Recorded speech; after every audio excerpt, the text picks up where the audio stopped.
vio corrupción. A este Jesús resucitó Dios, de lo cual todos nosotros somos testigos. Así que, exaltado por la diestra de Dios y habiendo recibido del Padre la promesa del Espíritu Santo, ha derramado esto que vosotros veis y oís. Porque David no subió a los cielos, pero él mismo dice, dijo el Señor a mi Señor, siéntate a mi diestra hasta que ponga a tus enemigos por estrado de tus pies. Sepa pues ciertísimamente toda la casa de Israel que a este Jesús, a quien vosotros crucificasteis, Dios le ha hecho Señor y Cristo. Fuera de liga. Vemos a Pedro cómo va llevando entonces dentro de su exposición, y no es otra cosa que la exposición de lo que son las buenas nuevas de salvación, metódicamente, haciendo consciente la condición de aquellos que estaban allí y de aquellos que estaban juzgando la manifestación del Espíritu Santo. Así que pretendemos en la clase de hoy ver esta elocuente descripción que está haciendo Pedro y cómo las verdades que está compartiendo Pedro resuenan en nuestros días.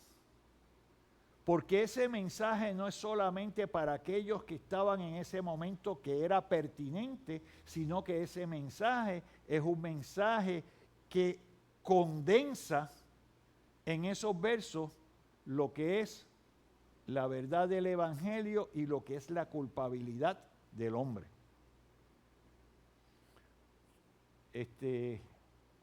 ¿Tengo visual o...?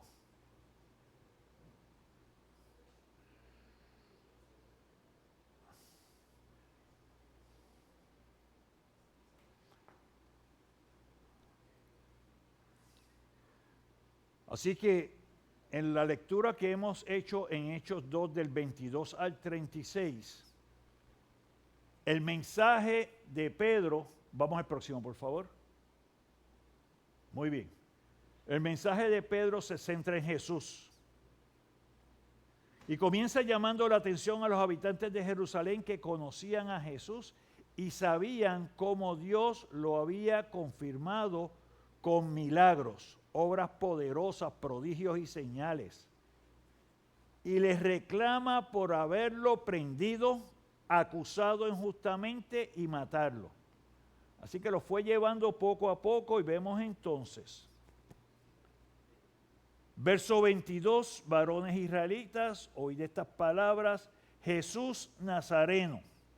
Acuérdense ese elemento, Jesús Nazareno, porque sale hoy en la predicación, cuando van a aprender a Jesús. Varón aprobado por Dios entre vosotros con maravillas, prodigios y señales que Dios hizo entre vosotros. Así que le está reclamando a aquellos que están allí, de ese que yo estoy hablando, ustedes lo conocen, de ese que yo estoy hablando, ha dado señales de las cuales ustedes vieron y fueron partícipes. Lo prendiste y lo mataste. Hoy vamos a hablar del arresto. Por manos de inicuos, soldados romanos, que le crucificaron. Aquel que estaba haciendo el bien fue injustamente condenado, injustamente matado. Quiero que alguien me busque en Lucas 24, del 26 al 27 y el verso 46. César, si me puedes ayudar con el micrófono. Atrás.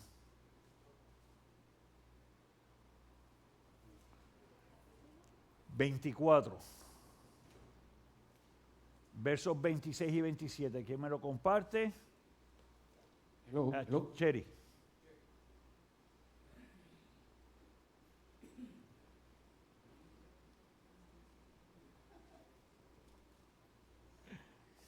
Dice, no era necesario que el Cristo padeciera estas cosas y que entrara en su gloria. Es una pregunta. Ajá. No era necesario que el Cristo padeciera estas cosas y que entrara en su gloria. Y comenzando desde Moisés y siguiendo por todos los profetas, les declaraba en todas las escrituras lo que de él decían. Y verso 46.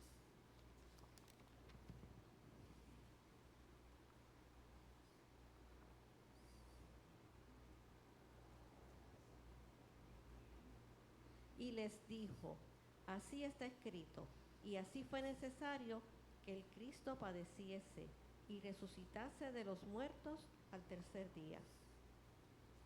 Muy bien. Así que la referencia que se está haciendo aquí, y la está haciendo Jesús mismo, está diciendo, así está escrito, y así fue necesario que Cristo padeciese y resucitase de los muertos al tercer día. Sabemos que ese mensaje de muerte y ese mensaje de resurrección se repite muchas veces a través de los evangelios. Jesús lo estuvo comunicando de una forma consistente y de una forma corriente. Y vemos entonces allí cómo es que aún justamente antes de su ascensión vuelve y lo comparte. Próximo, por favor.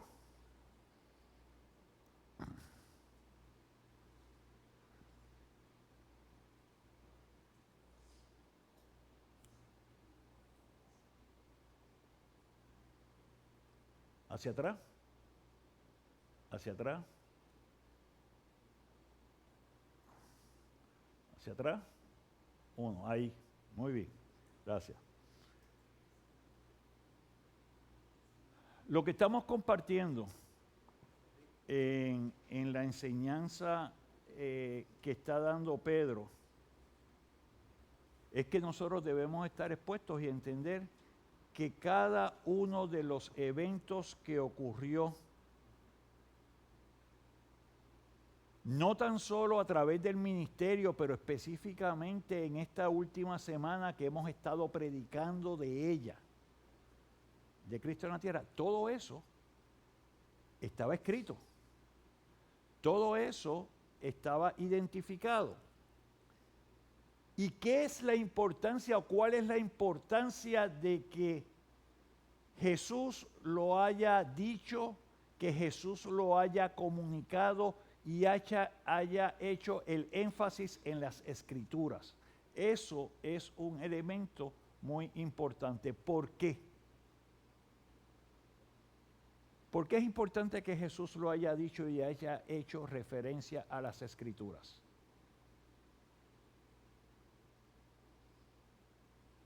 Minerva.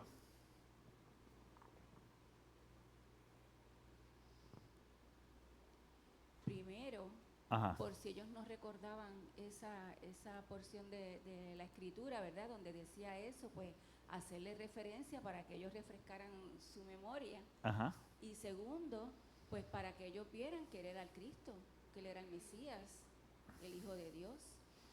Ok. Cheri. Y eso mismo, que a través de eso él confirmaba quién era él, ¿verdad? Que conocía la escritura y lo que decía de él. Ok. Era uno con Dios. Muy bien.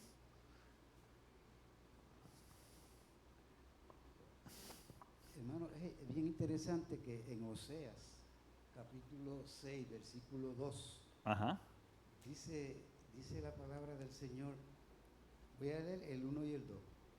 En 6. Venid y volvamos a Jehová, porque Él arrebató y nos curará, hirió y nos vendará. Y el versículo 2 dice, nos dará vida después de 2 días. En el tercer día nos resucitará y viviremos delante de Él. Que es exactamente lo que estaba hablando. Muy bien. Refiriendo al que se estaba refiriendo Pedro. Muy bien. Yo creo que veamos algo, porque el hecho de que Jesús hiciera referencia a las profecías e hiciera referencia a las escrituras, sustenta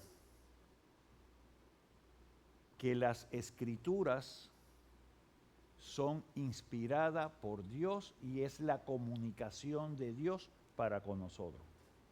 Por eso nosotros creemos que la Biblia es la palabra de Dios. Porque Jesús mismo, cuando enseñaba, cuando contestaba, confirmaba lo que estaba escrito en la palabra. Entonces, eso le da un elemento que es crítico porque nos toca a nosotros en este momento, así como Jesús hizo referencia a la palabra, nosotros hacerlo de la misma manera. Y así como Él se refería y confirmaba lo que enseñaba, lo que ejecutaba, de esa manera nos toca a nosotros hacer lo mismo.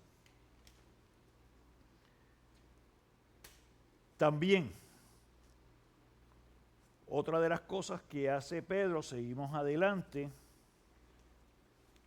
dice, y a este entregado por el determinado consejo y anticipado conocimiento de Dios. Es por eso que es importante que él dijera lo que iba a acontecer antes. Quiere decir que cuando a Jesús lo apresan, vamos a estar predicando de eso hoy, cuando a Jesús lo llevan ante Caifás, cuando Jesús va ante Pilato, todo lo que está sucediendo allí estaba escrito y estaba establecido en la palabra. Ibas a Isaías 700 años antes, ya se estaba presentando esto. Así que lo que hace Jesús es una confirmación no tan solo de la veracidad y la intencionalidad del plan de Dios, que eso es otra parte importante. O sea, lo que pasó ya Dios lo había determinado y era parte del plan de redención. ¿Por qué es importante? Porque no servimos a un Dios que es lejano, a un Dios que está en el cielo, a un Dios que no me conoce. Esto muestra que hay un Dios que no solamente nos creó y nos dejó a ver qué pasaba, o un Dios que mira desde arriba las cosas, un Dios que nos conoce y un Dios que actúa bajo su voluntad con un plan perfecto para nosotros. Así que verso 24 nos dice, al cual Dios levantó. Y esa parte de que Dios lo levantó hace otro punto que es importante dentro del plan de salvación. Porque si Cristo no resucitó, vana es nuestra fe. ¿Qué es lo que nosotros confrontamos con la gente que hablamos? Mucha de la gente vive y dice, pues yo vivo aquí, quiero durar lo más que pueda. Y cuando tú le preguntas, quiero durar lo más que pueda, dice, porque después de esto se acaba todo. Hay otros que te dicen, pues yo me muero, me echan 6 pies bajo tierra y ya está. Pero ¿y qué si Cristo resucitó? ¿Y qué si lo que Él prometió de vida eterna es verdad? ¿Y qué pasa entonces? Y es la parte que nosotros nos enfrentamos, esa parte que nosotros vemos, y es la parte que muestra que ese plan de redención de parte de Dios no es otra cosa de que el hombre pueda llegar al estado original, que era un estado de comunión con Dios. Porque si fuera un Dios que se hubiera despreocupado de nosotros, nos hizo y no tenía que pasar por el Edén. Y si te cocotaste y desobedeciste, ese es tu problema y no tenían que venir a buscarte y hablar contigo. Una y otra vez, que es lo que hemos estado compartiendo en lo que vimos en el Pentateuco. Ajá. El versículo 24 allí realmente nos invita a tener una confianza absoluta en la palabra de Dios, porque fíjate cómo dice, al cual Dios levantó suelto los dolores de la muerte, por cuanto era imposible que fuese retenido de ella. O sea, que lo que Dios ha determinado y lo que ha prometido por medio de los profetas es imposible que no se cumpla. Amén. Va a tener su cumplimiento y ya lo tuvo en Cristo Jesús. Amén. Así que ese es el impacto que tiene la verdad que está comunicando Pedro en el versículo 24 de Hechos capítulo 2.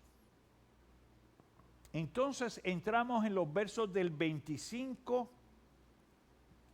al 28. Y los versos del 25 al 28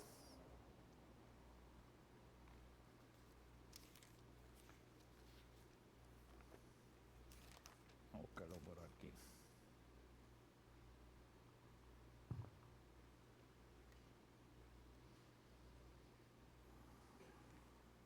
Buscar una parte aquí.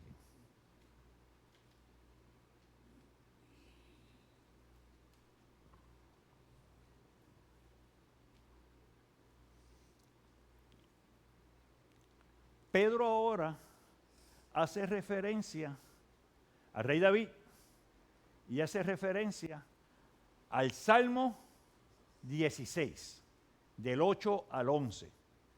Quiero que alguien me lea el Salmo 16, del 8 al 11.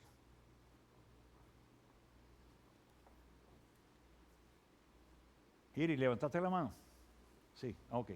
Es que como que vi más o menos que estaba levantando. Salmo 16. Salmo 16, versículo 8. 8 al 11. A Jehová he puesto siempre delante de mí, porque está a mi diestra, no seré conmovido. Se alegró por tanto mi corazón y se gozó mi alma. Mi carne también reposará confiadamente, porque no dejarás mi alma en el Seol, ni permitirás que tu santo vea corrupción. Me mostrarás la senda de la vida. En tu presencia hay plenitud de gozo. Delicias a tu diestra para siempre. Amén. Y es un coro que cantamos nosotros también, ¿verdad? ¿Qué es lo que está haciendo Pedro aquí?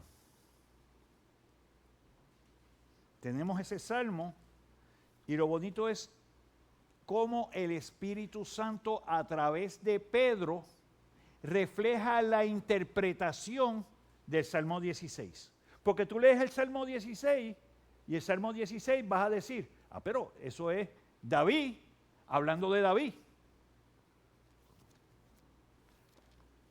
Pero cuando vamos a Hechos 2, vamos a ver cómo entonces lo trae. Porque David dice de él, veía al Señor siempre delante de mí, porque está a mi diestra, no seré conmovido, por lo cual mi corazón se alegró y se gozó mi lengua, y aún mi carne descansará en esperanza, porque no dejarás mi alma en el Hades, ni permitirás que tu santo vea corrupción. Me hiciste conocer los caminos de la vida, me llenarás de gozo con tu presencia.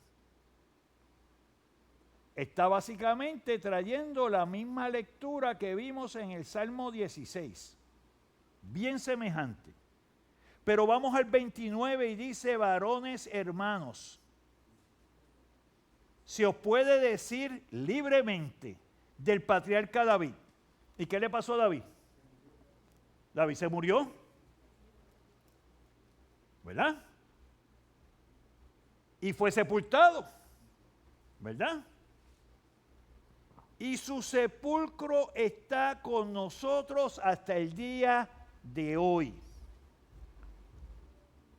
Así que hay algo extraño entre lo que él estaba diciendo en el Salmo 16, que erróneamente atribuían a David cuando físicamente estaba muerto y estaba allí, y ellos lo podían constatar. Sus huesos estaban en la tumba. Pues, ¿qué pasó aquí? Pero siendo profeta, profeta es aquel que lleva y habla de la verdad de la palabra.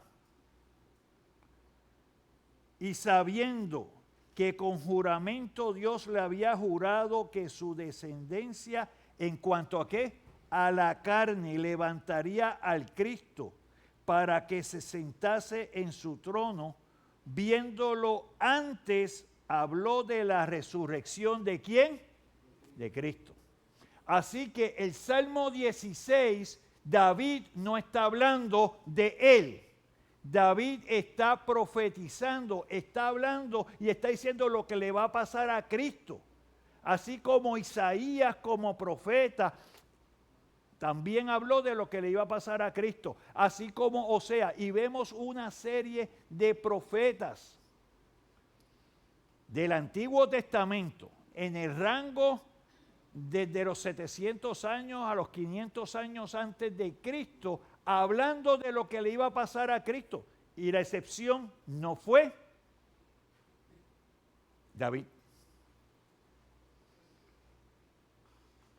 Entonces lo que está diciendo es, Pedro dice, a este Jesús que condenaste, a este Jesús que crucificaste, ese Jesús resucitó, Dios le levantó. Y Dios le levantó y está utilizando entonces a David para decir, desde allá se había dicho que esto iba a pasar. Y sabemos que la promesa decía que desde el reino de David iba a salir el Cristo. No era que David era el Cristo. De su descendencia según la carne. Y tenemos entonces que en Jesús, que nació de María y del Espíritu Santo, tenía dos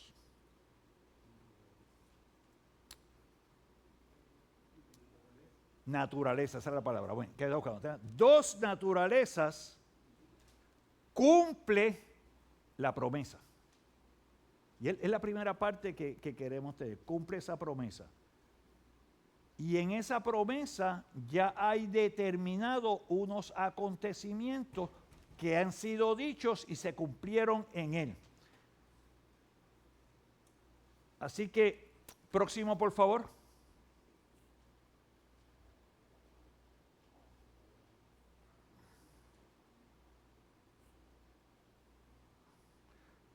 Con todo esto, Pedro declara que Jesús es el rey mesiánico, porque Dios lo levantó, su cuerpo no vio corrupción, y Pedro junto a los 120 habían sido testigos de la resurrección y la ascensión al cielo. Efesios 1, 20 al 21. Ok, ¿qué quiero decirles con esto?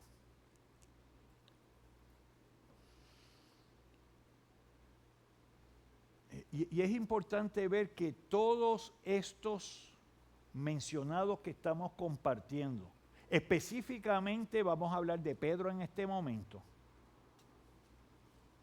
Pedro negó al Señor, Pedro se arrepintió, Pedro vio a Cristo resucitado y Pedro murió por reclamar que Cristo había resucitado. Y es sabido de que Pedro murió crucificado al revés.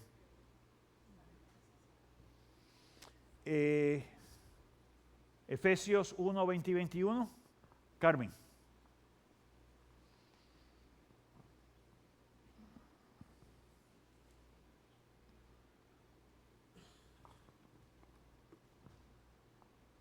Dice la palabra, la cual operó en Cristo, resucitándole de los muertos y sentándole a su diestra en los lugares celestiales, sobre todo principado y autoridad y poder y señorío, y sobre todo nombre que se nombra, no solo en este siglo, sino también en el venidero. Amén. Así que vemos allí que la manifestación de su resurrección y su ascensión trae como consecuencia la manifestación del Espíritu Santo, que había sido algo que en su ascensión Jesús le había dicho a sus discípulos, a los 120, vayan de vuelta a Galilea y van a ver entonces la manifestación del Espíritu Santo. Así que la consecuencia del derramamiento del Espíritu Santo era una evidencia de que Jesús había sido exaltado y estaba a la diestra de Dios. Salmo 110. Salmo 110. ¿Tienes, Rafael? Ahí, vamos. Diego.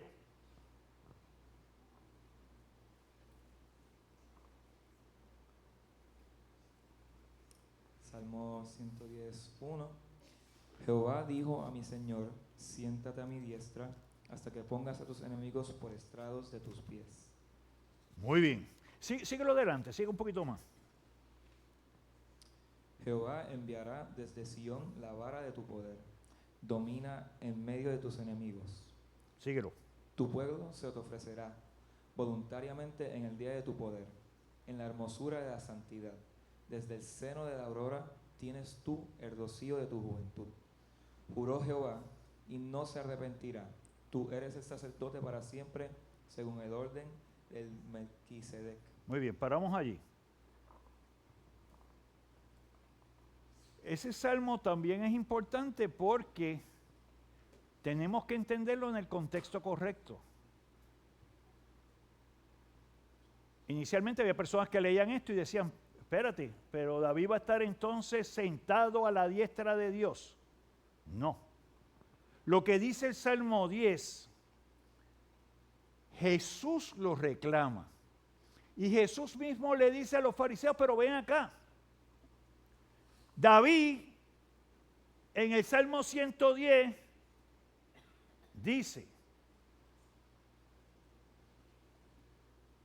y leo literalmente, Jehová dijo a mi Señor, siéntate a mi diestra. Vamos a entender algo. David era rey. Así que David era la figura más importante del pueblo de Israel. Era el ungido de Dios.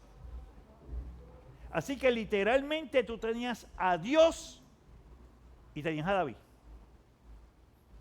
¿Cómo es entonces que David dice, dijo Jehová a mi Señor? ¿Quién era ese Señor? Se estaba haciendo referencia a Cristo. Pero tú no lo ves así de a primera línea hasta que Jesús lo trae y lo explica.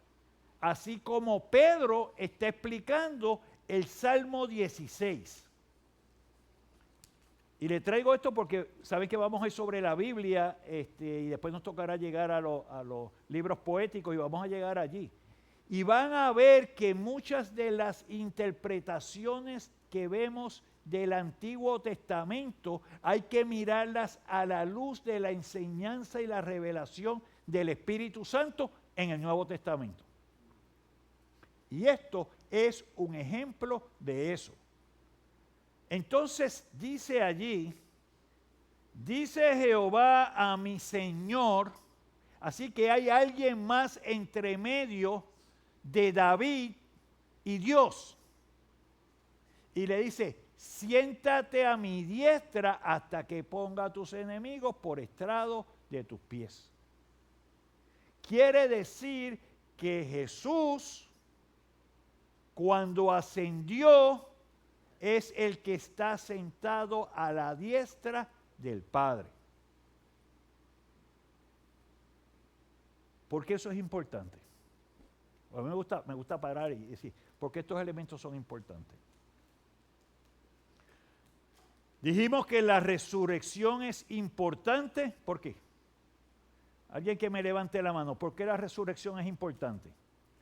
La resurrección de Cristo. Peggy. Ok, un momento, Peggy.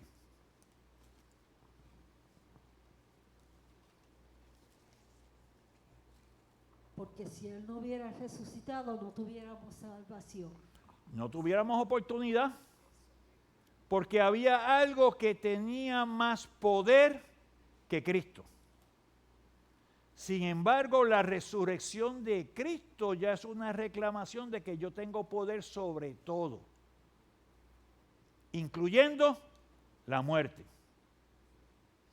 Y aunque Él había resucitado a personas durante su ministerio, esta resurrección es una resurrección para estar ante la presencia del Padre en el cielo. Entonces ahora la cosa cambia. Además de esto, no solamente tienes el elemento de resurrección, tienes también que estuvimos compartiendo de que Jesús es el que intercede por nosotros. Y eso lo vimos cuando estuvimos estudiando a Pedro, 2 predicaciones atrás. Lucas 22 le dice Jesús a Pedro, Satanás ha pedido zarandearte y meterte contra el piso. Yo voy a estar intercediendo para que tu fe no decaiga. ¿Qué hace esto? Está presentando, y es Jesús mismo hablando de que Él nos conoce y de que Él intercede por nosotros ante el Padre. No es que no vamos a tener pruebas, no es que no vamos a tener situaciones, problemas pueden estar allí, pero necesitamos tener la confianza de que tenemos a alguien de que no nos deja y que está pendiente y que nos conoce y que intercede por nuestras vidas. Próximo, por favor.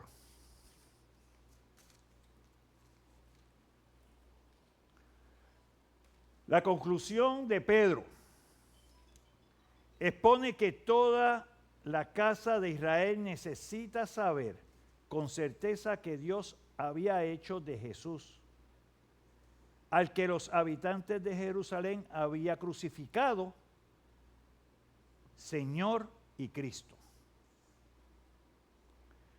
Y quiero compartirles esto. Hay una pregunta que me hicieron esta semana que no estuve con ustedes, relacionado a, Iliana, ¿verdad? Relacionado a la casa de Israel y al conocimiento de Israel de la palabra y del arrepentimiento y todas estas cosas. Yo le hice referencia a esto que estamos compartiendo. O sea, el pueblo de Israel ha sido presentado con la verdad del Evangelio. Y hay israelitas que se han convertido y hay israelitas que son cristianos, creyentes en Jesús. Hay una mayoría que es una mayoría que todavía no ha creído de que Jesús es el Cristo, el Mesías prometido, y están esperando que llegue otro Mesías. Eso es una realidad y lo vemos en las manifestaciones que tenemos en nuestro tiempo. Pero sí, la verdad del Evangelio fue presentada desde ese momento, desde la primera iglesia, y sabemos que en Jerusalén Santiago estaba a cargo, hermano de Jesús, estaba a cargo de la iglesia cristiana, judía, que estaba en Jerusalén. O sea que esto no es algo de que va a venir ahora y que no estaba, esto está desde el comienzo. Siempre ha tenido la oportunidad, siempre hay un remanente, y aquí tienes un ejemplo de esa expresión. Habiéndole condenado, habiéndole crucificado, aún así hay una oportunidad de misericordia y de gracia. Filipenses 2:9. Alguien que me lo busque y me lo lea.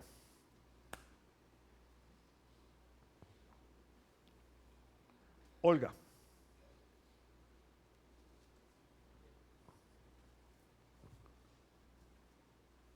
Filipenses 2:9. Sí.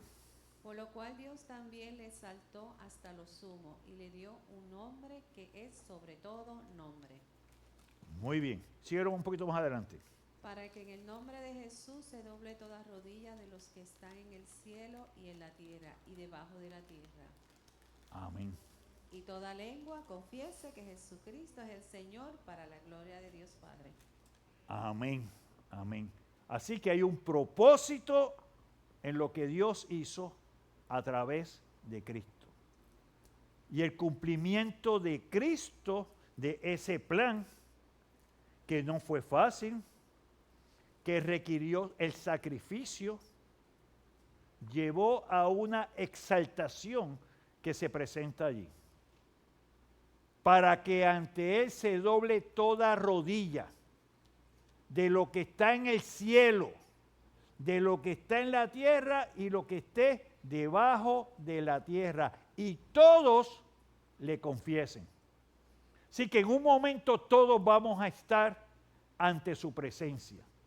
Y como siempre he dicho, esto no es una cuestión de si yo quiero o no quiero, que me pidan permiso, que si me están violando los derechos, no tiene que ver nada con eso. Así como llegaste y te mandaron, y Dios sabía dónde, cuándo, quién era tu papá, quién era tu mamá, y conoce todas tus interioridades de la misma manera. Va a llegar el momento en que dice, ok, es hora de que vengas para acá arriba. Quien tiene determinado el día y la hora, porque no es ni un minuto antes ni un minuto después, es Dios. La diferencia está que cuando Él llame para allá arriba, ¿en qué lado estamos parados? Porque hay dos tipos de juicio. Hay un juicio que es para el creyente, que es uno de galardones. Es uno de presentarnos ante el Señor, donde hemos de compartir cómo hemos servido, cómo hemos sido embajadores y cómo hemos ido adelante con su obra. Y hay otro que es el juicio de condenación, por cuanto no creíste. Y es eso. No hay un reino y no hay un lugar intermedio. Y no lo está diciendo Rafael. Jesús lo dijo en su palabra, la misma que él hizo referencia cuando estuvo aquí en la tierra. Paro aquí. ¿Hay alguna pregunta hasta ahora? ¿Vamos claro? Próximo, por favor.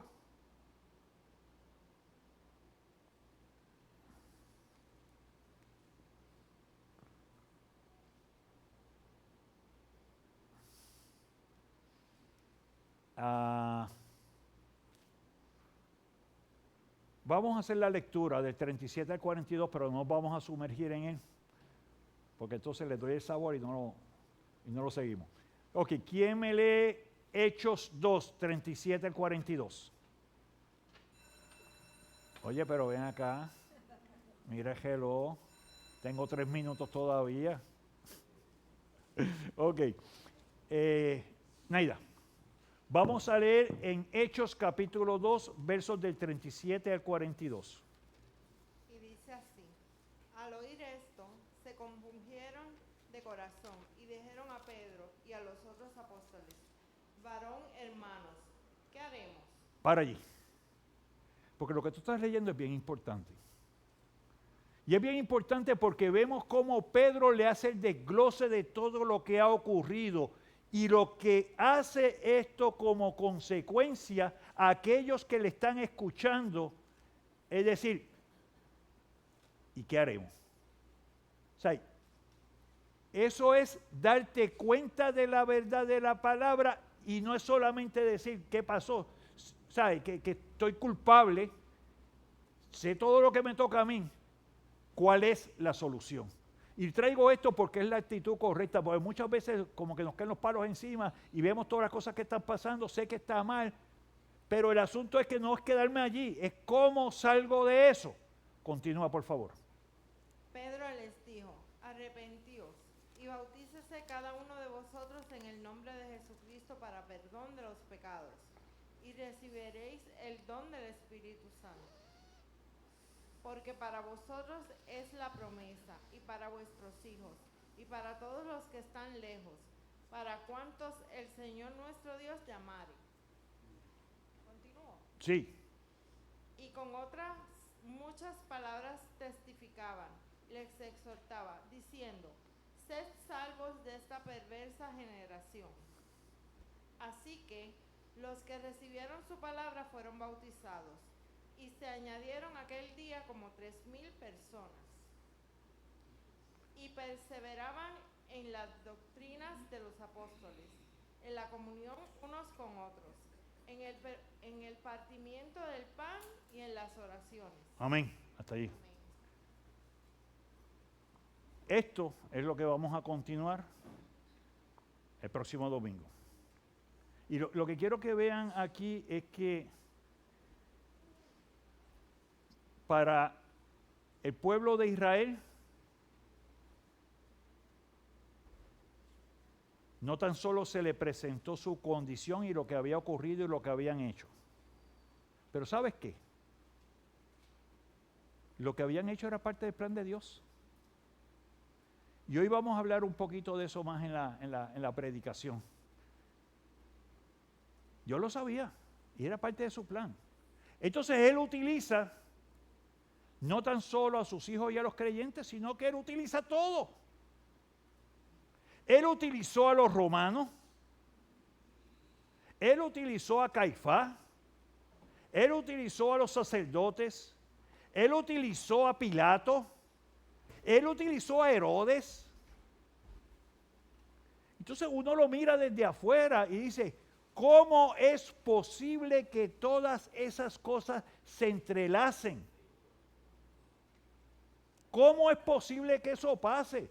Porque son mucha gente en diferentes lugares. Son impíos, idólatras. Aún así, Dios lo utilizó para que se cumpliera la palabra.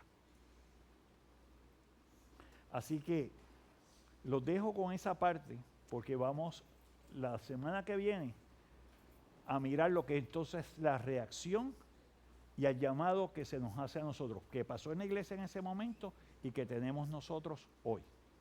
Así que puestos en pie, terminamos en oración. Bendito Señor y Padre Celestial, a ti es toda honra y toda gloria. Y estamos, Señor, ante tu presencia viendo cómo tu palabra es la que nos instruye, cómo tu palabra es viva y eficaz, y cómo la verdad del Evangelio nos confronta, nos lleva al entendimiento de nuestra condición de necesidad, a nuestra condición de pecado. El llamado es ¿Y qué haremos ahora? Cristo está a la puerta y llama.